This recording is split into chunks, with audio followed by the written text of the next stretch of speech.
what we're going to do today is go ahead and line up everything. And I always only do one side. I allow the other side to do its deal. Let the cork work. The sealant for me is just there for a little extra protection. As per recommendation,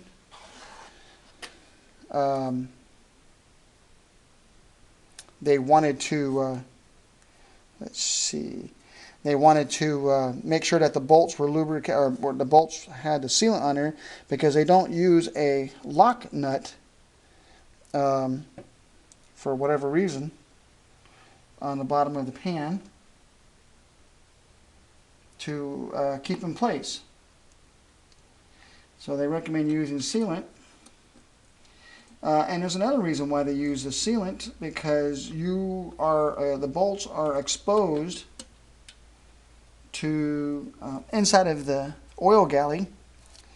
And when I took this pan off, every single bolt, there was it appeared to be oil leaking right on through the threads, because I think because previous repair, this practice was not done.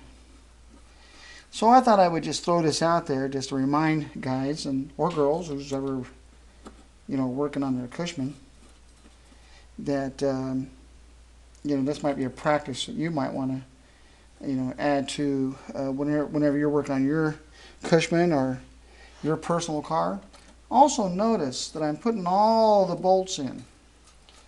And I'm not even making them tight. Just putting them all in first. I have found that guys will, what I call, make a kind of a rookie mistake, and they'll put in 4 or 5 bolts and then they'll crank it down, and then the next thing you know is they can't get all the rest of the bolts in. So you rookie guys out there, take your time, put all the bolts in, and you don't have to get crazy with cork gasket. Make sure that you go crisscross. This will help ensure that you don't push the gasket out in any way or anything like that. I know that some of the other guys have been doing this for a long time. This is probably kind of boring to you, but believe it or not, there are still some young people out there, that, male and female, that what I think is maybe the right way to do things. And the main thing is make sure you just take your time.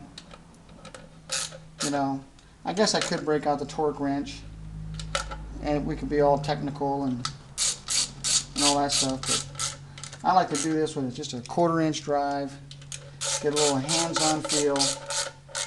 I mean, you can tell when you're starting to overcrank it. You don't have to get crazy with it.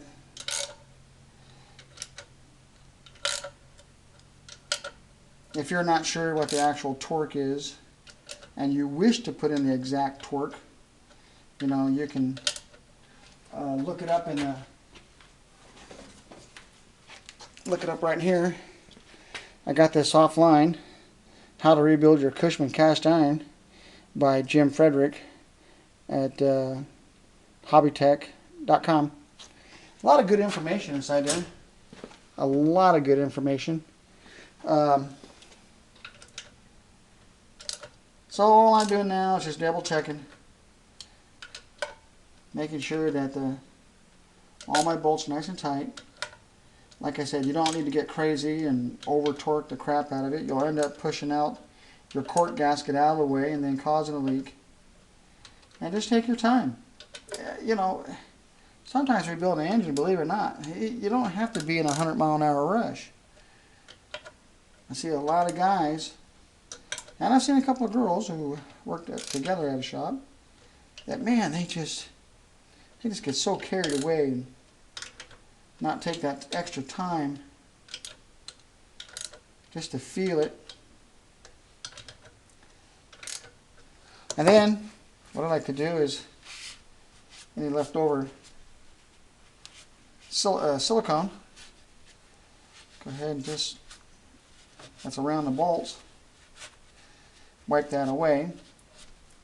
Mainly because some of you may want to put your bike in a bike show, and I'm sure there'll be some guy out there that's going to look underneath to see how clean this is.